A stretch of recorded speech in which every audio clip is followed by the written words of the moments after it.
Welcome back, team. You're gaming with a Colonel, and this is Strategic Command WW2 World at War, the Total Realism Project.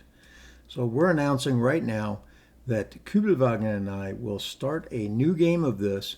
It will be posting, I believe, right around 1 December for the first turn. And we're going to get going. It's going to be a great and wonderful game. Now, there's a lot of differences to the Total Realism project from the regular game. So let's talk about those real quick. And this is a single player mode that I have pulled up. So the first thing you'll notice is, oh wow, there's a lot more space than a regular game, right? You got twice the number of hexes, twice the number. So the map is huge, right? It is huge. Now, the starting positions are more or less the same. You don't have a unit in the south here. You just have the one out here. And the battleships, the Gneisenau and the Scharnhorst, are back home, which is kind of nice. There's the Gneisenau, the Scharnhorst. I think the Grafspee and the Admiral Hipper are the ones that were out and about. So they're not out there.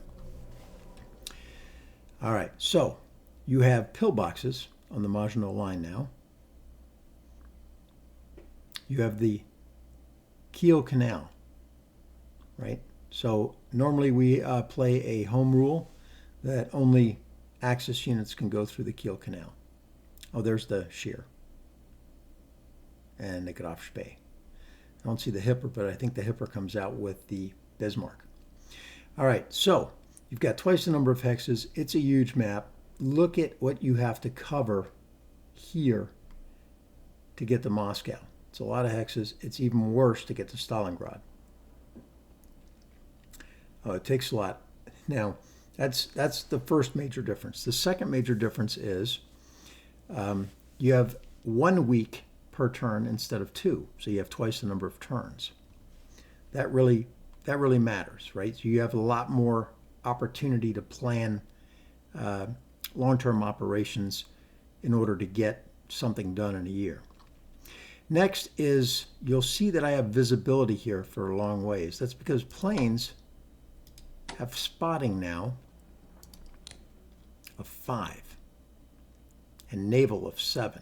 So you can really see out with planes. Planes are extremely important, and I disregard that to my chagrin in my game. 1, 2, 3, 4, 5. So they really allow you to see, because normal spotting from a unit is now only 1. So you can get ambushed really, really fast, right? And that is suboptimal. Okay, so planes are extremely important. Next game I play, I'll be building a lot of those. I didn't in this game with Kuebelwagen. I should have.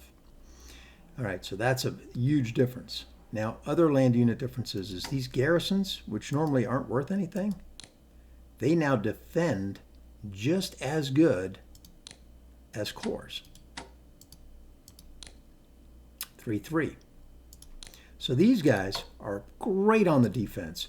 And boy, I'll tell you what, they gave me some serious issues in the Soviet Union there. I'm not going to give you any spoilers. But next time I play this game, I'll know how to deal with them. All right, but they did give me some serious issues. So that's that. Now let's talk about research. You can only put 1 chit in any given item. So you can't double chit anything. So research takes longer to get to where you're going. Also a big difference. Diplomacy, you cannot stick more than 3 in any one thing, and some of them 2. So you can't just throw all 5 of your chits in one thing and make it happen. So you've got to spread the research out across your allies. I mean the diplomacy out across your allies. When you buy new units, this is still deployment in months. So if a garrison takes 3 months to come out, that's obviously at the end of November, from September, all of October, all of November, and there's 4 turns in each month, you're talking 12 turns before you can get a garrison out. Or in the other game, the regular game, it comes the next turn, right? So you really have to plan ahead for garrison units and all your units, because they take forever. Engineers, 10 months to deploy. You can build that on turn 1. It doesn't even come till the middle of 40. For 10 months. It takes forever. Especially any kind of, look at this. This is a year and a half or a year and a quarter to get that guy out. So that really matters. It takes a long time to get your units out. So don't just think you're building them and you're going to get them a couple of turns later. Also, you can operate units much cheaper. I think the base is 20, and then for each logistics, it goes down by 10% or 2. So if you have 2 logistics, it's 16. 3 logistics, 14. Oh no, yeah, something like that. If you have 5 logistics, you're down to 10, right? So it's 20, 18, 16, 14, 12, 10. Or 12, I think, is the lowest you can go. Maybe it's, I don't know. I've never gotten 5 logistics.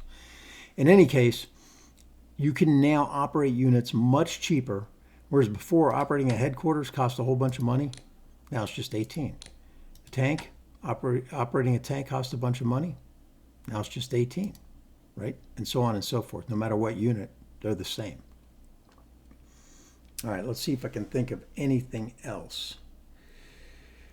Yeah, ships. Not too much different with ships, although I wouldn't just hit the upgrade button and click on something. I think if you don't do it manually, it only does 2, not all 3 categories. Let's see, over here, China is now split into 2 different areas. You've got the nationalists and you've got the communists, and they have their own units, right? So these are Communist China, this is Nationalist China. They're 2 separate countries. See that? 2 separate countries. And I don't know if they have a different MPP set. Let's check that real quick. No, they're just one. But again, pillboxes, lots of mountains, hard to get through. Whereas this is a little easier right here in the south. You'll note Nanning is not as close as it is in the original game. It's way out here. You've got to get to it to get to that thing. Now, last but not least, there are a lot of ships with a lot more coming. And it takes a lot to upgrade them. A lot. I mean, it is not cheap to upgrade these guys. You got to plan ahead. It is extremely expensive. Let me give you an example here. This guy, who is a heavy cruiser, if I want to upgrade him just to the 1 naval weaponry, is 45. It's 50 for a battleship. So imagine getting a new battleship and you have to upgrade 2 naval weapons, 2 air defense, two of these. It gets extremely expensive. Also, and same with the carriers. Now that said, it's not just 2 that you're going to go to. Naval weaponry can go all the way up to 5. So imagine a battleship times 5 brand new. That's 250 just for that. And you're not getting that much. So you're not getting that much. So it is brutal. It is expensive. The other thing I noticed is that even though these say they are ports, they are not, right? So you can't disembark this guy. That guy has a port, there's a number. This guy does not. So Iwo Jima does not have a port. Marcus Islands does not have a port. I think one of the American islands don't have a port either. I forget which one it is. Might be Wake or Guam or one of these. So, some of these just do not have ports. And last but not least, there are 3 12-port ports here on truck. This becomes extremely important. It also becomes a 3-hex island. So you've got 3 different ports, all with 12. This is your main resupply base in the Pacific. You don't have to go all the way back to Japan now, which would be brutal. Look at the distance. It's not like you can get there. Even at max speed, you can't get there to cover the distance. Look at that. All the way to here before you can get to Pearl. That's Pearl right there. No, is that Pearl? Hold on, where's Pearl? There's Pearl. So you have to road march or, force march twice. Naval cruise, I think is the proper term, to even get close to that. Again, there's a lot of distance to cover with the Navy, and the Navy is extremely expensive. During my game, you'll hear me moaning and complaining about that the entire time. All right, so that is all I can think about at the moment. I'm sure there's other things I'll be mentioning as we play the game.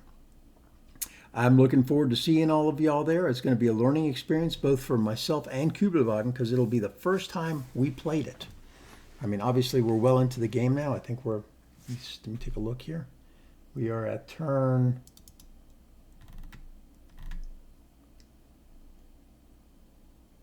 50 something, turn 74. We're at turn 74, and we're not, and that's not all that far into the game as you might think. We're into Barbarossa, but it's long, and it is. Neither of us have played it or even looked at it before we started, so it's going to be really interesting. We both made some mistakes. We're still in the middle of the game. It's going to be a lot of fun. Please join us. Again, I hope you come game with the Colonel. For now, I'm out.